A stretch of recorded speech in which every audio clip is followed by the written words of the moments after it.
महिमा डीजे अपन ओढ़नी सब अपन ओढ़नी सब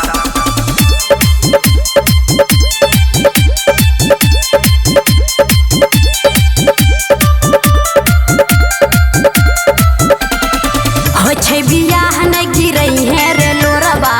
जेबै ससुरबा होई तेरे भोरबा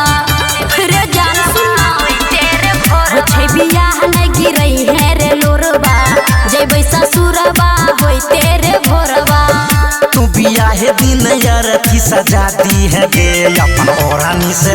अपन ओढ़नी से फांसरी लगा दी है गे जान जाई के ससुरबा भुला जाई है गे अपन ओढ़नी से फांसरी लगा दी है गे जान जाई के ससुरबा भुला जाई है गे भुला जाई है गे भुला जाई है गे महिमा डीजे महिमा डीजे भीतरे भीतर दिल बहुते रोबैया कितनो मनैया ये कुछ नहीं सुनैया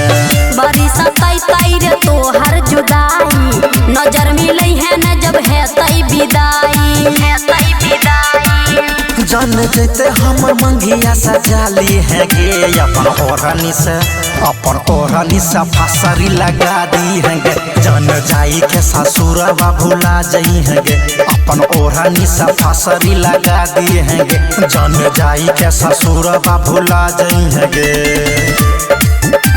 भुला जाई है गे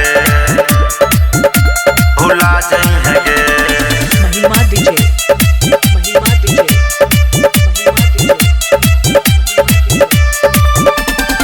दोसर के घर छोरी करबे जोर गे